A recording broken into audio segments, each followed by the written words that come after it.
Good morning, good evening, good afternoon, wherever you may be at in the world. I hope everyone is well. I hope everyone is having a good day.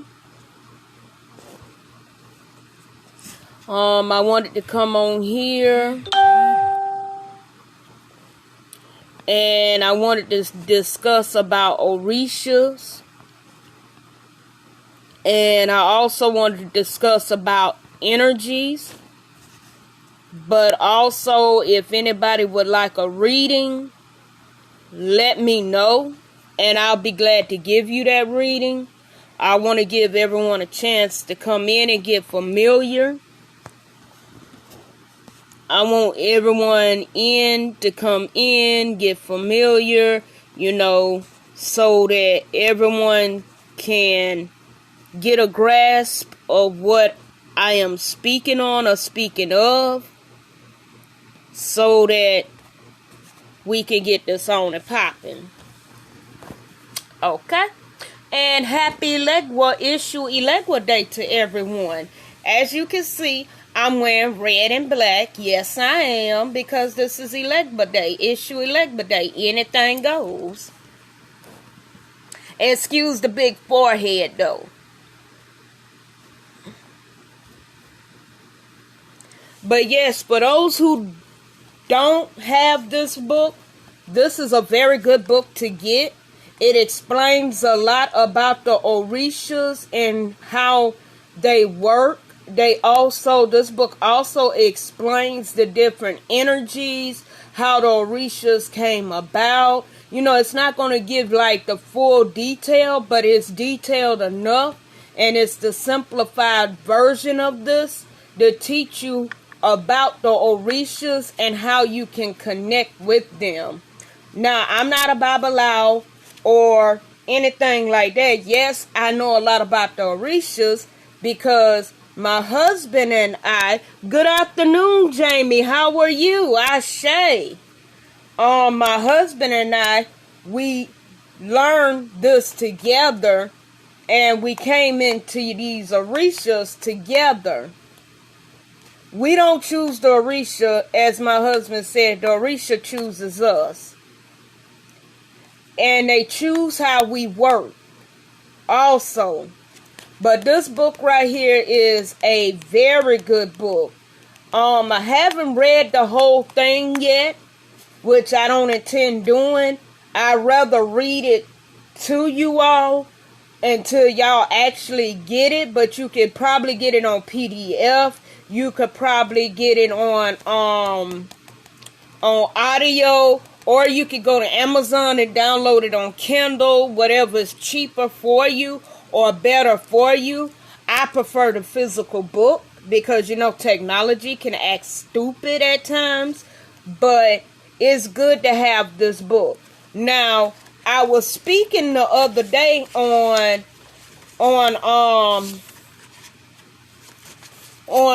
Ogun, but I never did speak. I don't think I spoke on Elegba, which is Elegua, Iexu, Ishu. He's called by many names in different countries, but the main thing is that you want to learn about him.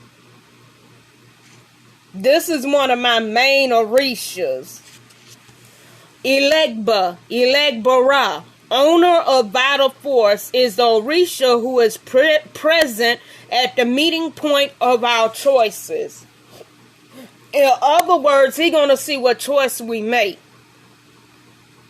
The choices we make are the choices we stuck with unless we choose to change them. Excuse me.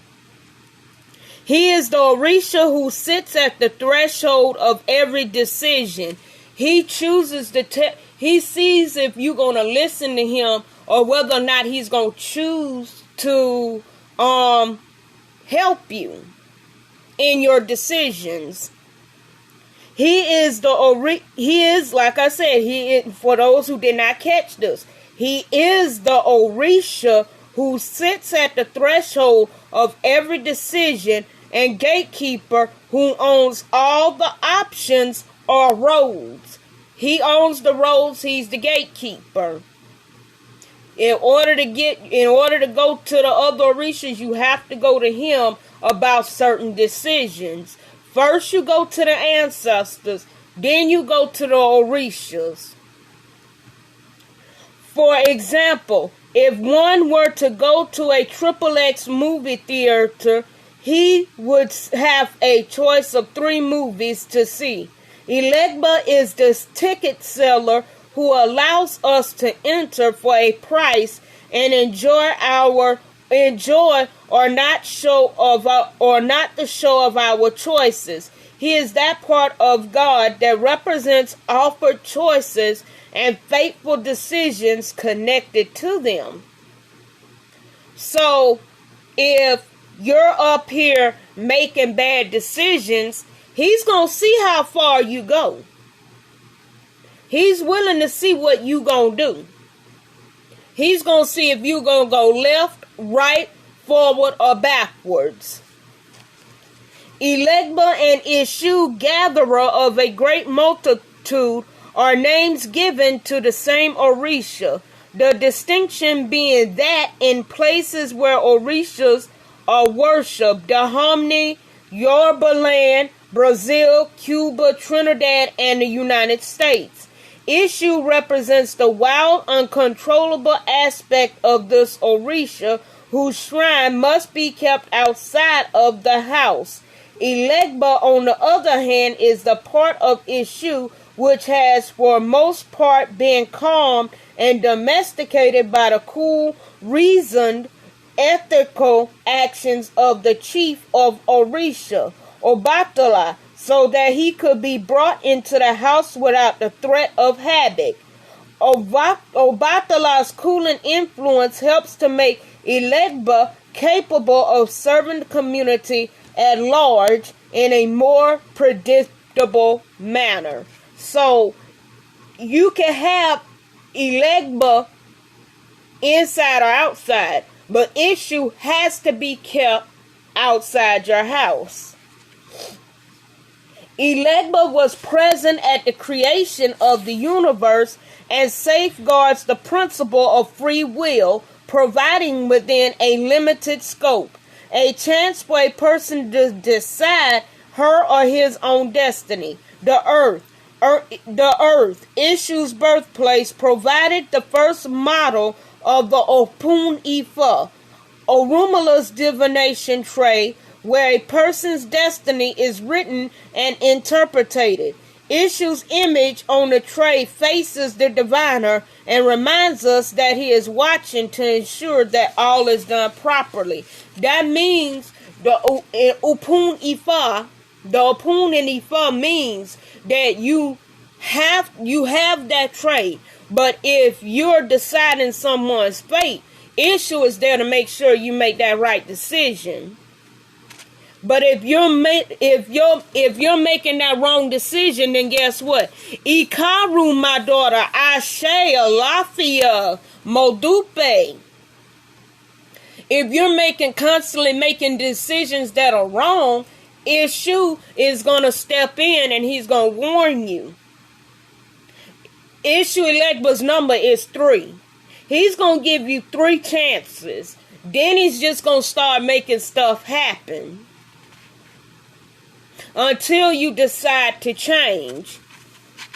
This is a very important idea in your Yoruba philosophical thought, because Orisha devotees, like most people, place a great deal of importance on the act of deciding and its subsequent outcome. They believe that each decision is an Ashe, Alafia. Yes, thank you. This accounts for deciding place. This is a very important idea in Yoruba philosophical thought, because Orisha devotees, like most people, place a great deal of importance on the act of deciding and its subsequent outcome. They believe that each decision is an important part in determining one's overall future. This accounts for the extensive and frequent use of divination in their daily lives and the central position Eshu plays in the divination process.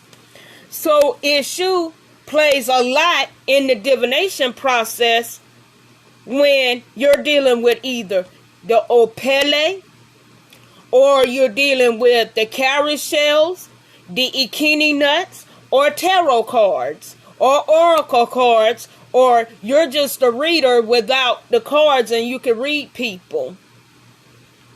So he plays a big part in that. So when he's playing this part, you have to realize that every reading you're getting is not only just through the universe and the ancestors, you're getting it through Eshu Elegba, and you're also getting it through the other Orishas. Ashe, thank you, my daughter. All right. The Orishas devotees believe that each decision is pregnant with future consequences and a wide range of future possibilities. If, for example, a person is at a crossroads in his or her life and has to make a decision about which career he or she chooses, he or she is to choose, he or she recognizes that each option carries with its own world. If a person chooses to be a lawyer instead of a doctor, her particular choice will introduce her to people and situations completely different than those in the field of medicine. All the choices that follow will be related to her original choice.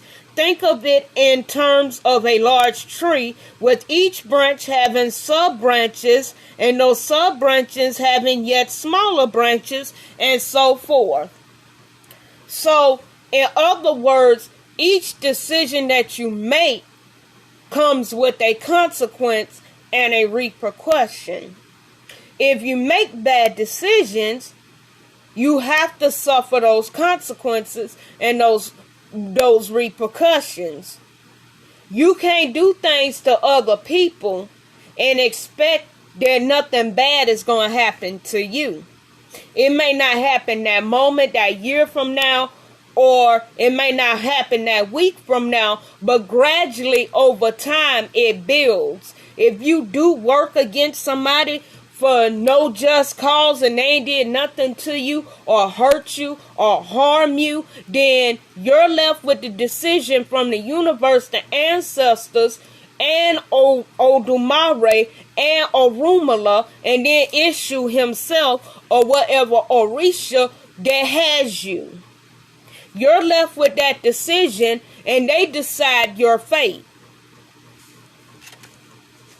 Each decision can have future consequences, what I just said, that ripple onward in infinitum. It is Elegba who offers the choices as a person journeys down a particular path or branch.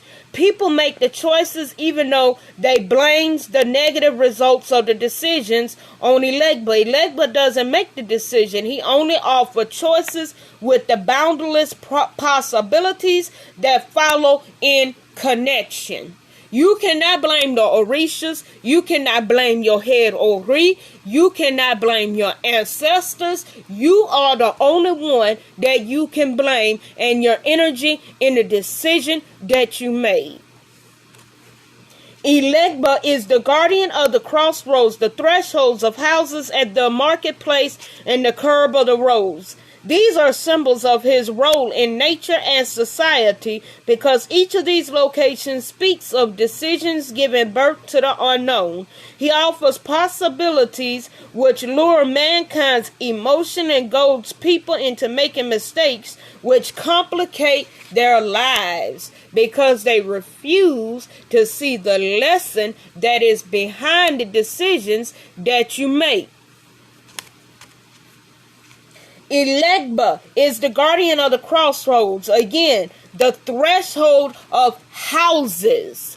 And the reason why I'm repeating this is because I cannot stress myself enough saying that this is important that you hear this. Instead of talking with your lips and your tongue, use your ear to listen and your eyes to see.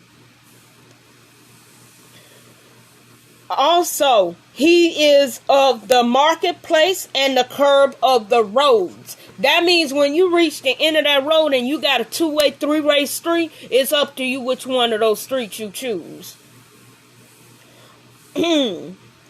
All right, these are symbols of his role in nature and society. Because of these locations, speaks of decisions giving birth to the unknown, which means you're walking into the unknown. When you open up that floodgate, you have to let it flow until it runs out. You can't close that gate while it's still yet flooding. That's fruitless and useless. Also, his role in society is to teach you and show you what you're doing wrong. That's what he's doing. He is your subconscious and your conscious at the same time. Also, because each of these locations speaks of decisions giving birth to the unknown. Again, do not give birth to the unknown if you don't know what you're doing. Stop messing with people who know what they are doing. All right, let's see. And he goes off of mankind's emotions. Quit making decisions based off of emotion. All right? And that's how you make mistakes. Making mistakes which do complicate your life because you refuse to acknowledge that you did wrong. So you continuously make mistakes. You continuously make those mistakes. Why? Because you must be like being in those mistakes. You must be like doing what you're doing. And goads people into making mistakes which complicate their lives, making them more interesting. Elegba is the meeting point, the crossroads that put things together and pull things that are apart.